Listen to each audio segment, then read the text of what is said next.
is Maureen Graham. I'm a licensed professional counselor. I am so thrilled to have the opportunity to share with you today about being still and knowing, allowing yourself to live fully in the here and now. Um, so, I want you to think of this presentation as an invitation to be fully in contact with the present moment. I think very often when we think of reclaiming the time and allowing ourselves to make the most of time, sometimes it can be very future oriented. But I want you to notice that even now, if your life is chaotic and busy and you have a lot to attend to, that you still have the ability to allow yourself to live fully in the present moment. If you're anything like me, your life is busy. I'm a mom. I have two sets of twins. I have a husband. I have a dog. I work. And so sometimes life can feel like it is very, very just full. And one of the things that I've started doing was allowing myself to learn how to be fully in contact with the present moment so that I can live life, live a meaningful life where I feel fully engaged. And it's not just about being caught up and thinking about what's to come next. Um, so life very often calls for constant motion, just constantly. There's something else, always little fires. I feel like in my experience to be put out. Um, and sometimes it is in stillness that we get to savor what we already have, to fully notice that even in the doing and the constant going, that sometimes we miss the blessing that we are already that we already have contact to. um, Yesterday I was cleaning out my garage. We moved about 2 months ago or 3 months ago, and our garage is still very full. And so yesterday I took today and I wanted to make sure that I was um, clearing out my garage so that we could finally use it.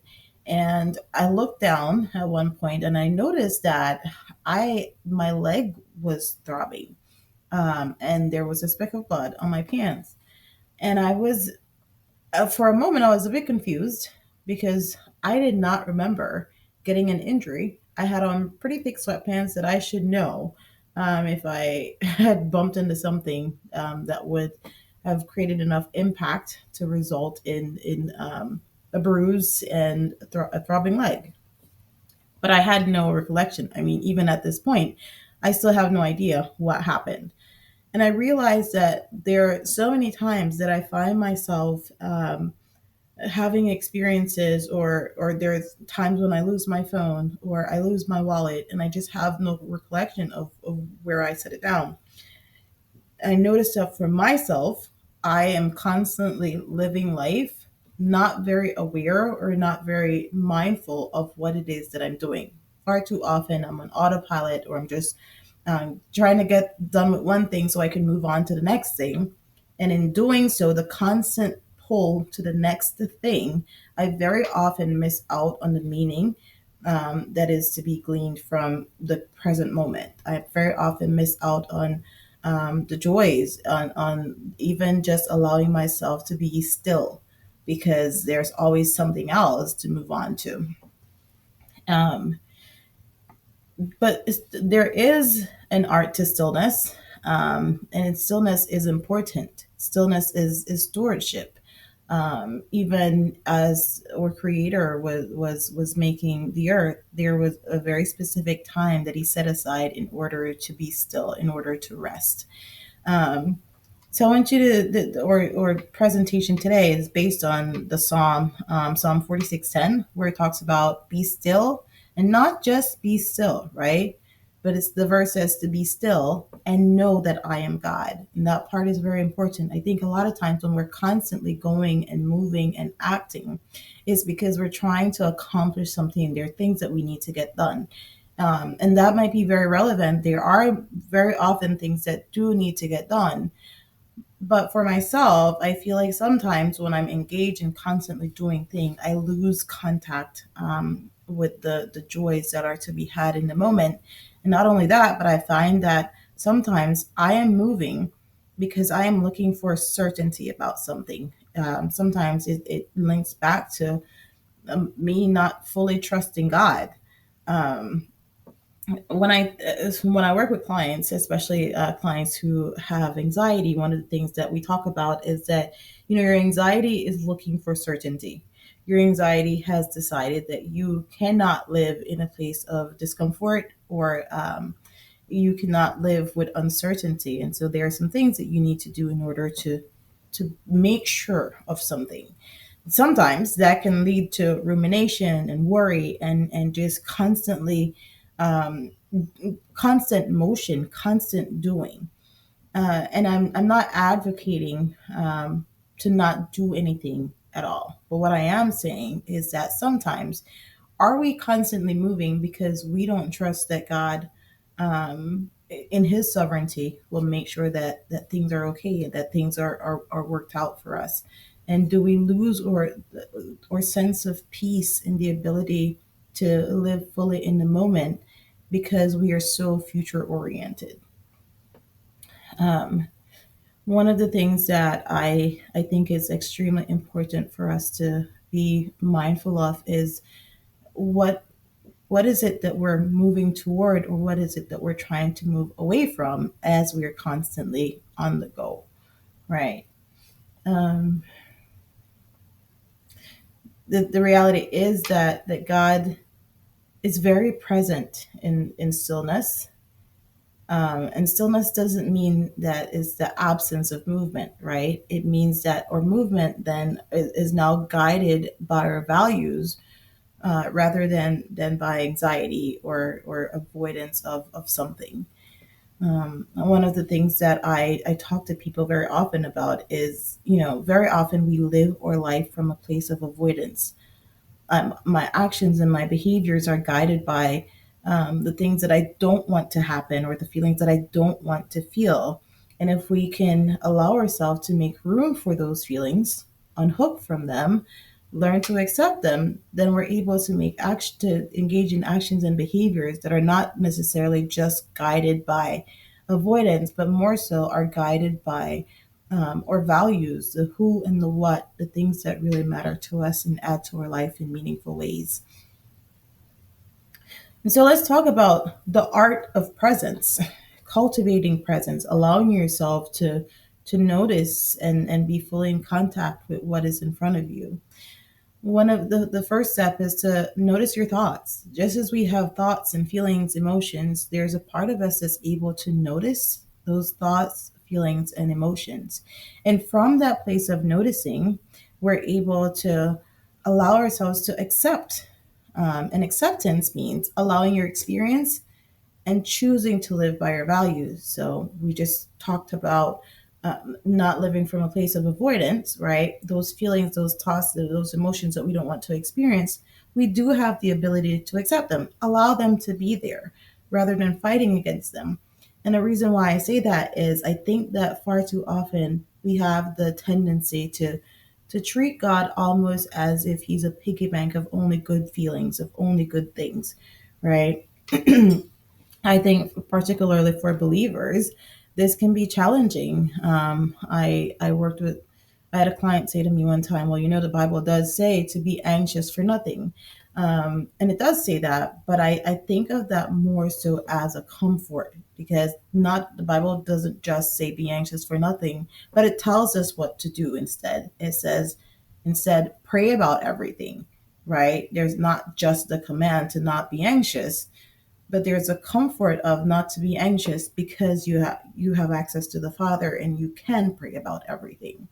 It's the same thing when it comes to acceptance. We Sometimes we have big thoughts and big feelings, or thoughts that result in big feelings, and sometimes the things that we do to try and get rid of those feelings take us further away from what it is that we want, more so than it does take us to what we want, to what matters to us.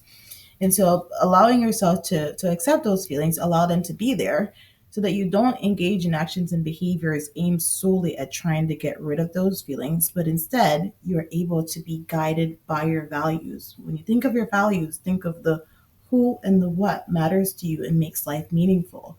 And so instead of trying to live from a place of not of trying to push away what you don't want.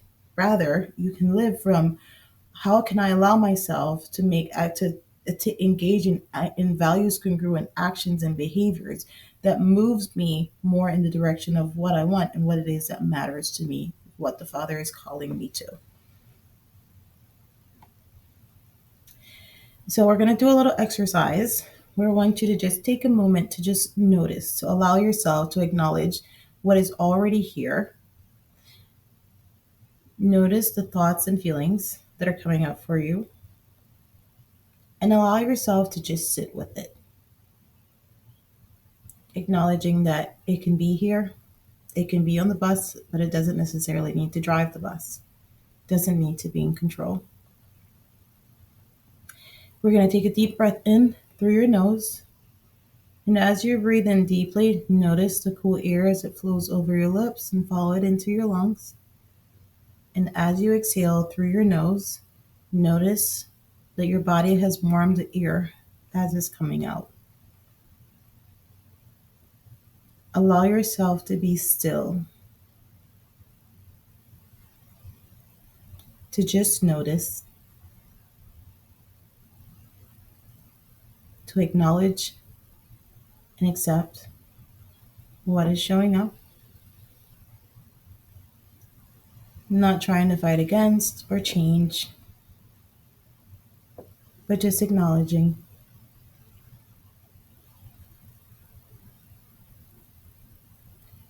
And from this place of acknowledging, recognize that you have the ability to decide, how do I want to engage in the world, in life, with the people and things who matter to me.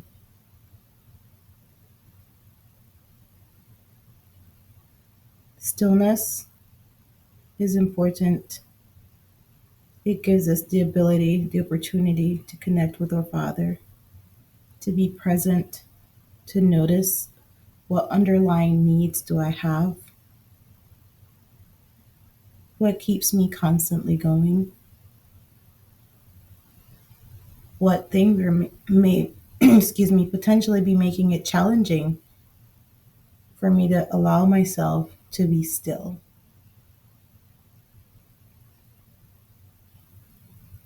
And take a moment to invite the Father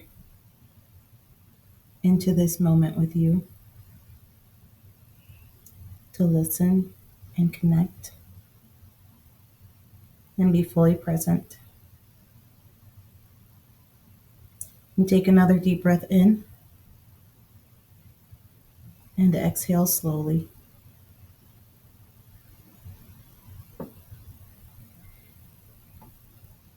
To recap, stillness can be found in the here and now. Doesn't always require a retreat, doesn't require going away, it doesn't require spending money. And while those things may be nice and can sometimes be values congruent, stillness can also be cultivated in your everyday life from moment to moment. Allowing yourself to pause and take a deep breath and be present, to notice your body, to notice your breath, to be connected in the here and now. And stillness is stewardship. Stillness is caring for your mind and body that you have been blessed with. Stillness is self compassion so that we can live by our values, allowing yourself to connect in the moments, to live fully, to engage in values congruent actions and behaviors. The ability to do so can help us to live fully and move in the direction that the Lord is calling us to move in. Doing so from a place of mindful engagement, not just from avoidance of what it is that you don't want to experience. Always open to questions, discussion. Feel free to reach out to me here or email me. It will be listed. So thank you for taking the time to listen to this video, and I hope that you allow yourself to be still and notice, acknowledge, accept, and make the choice to live fully by your values.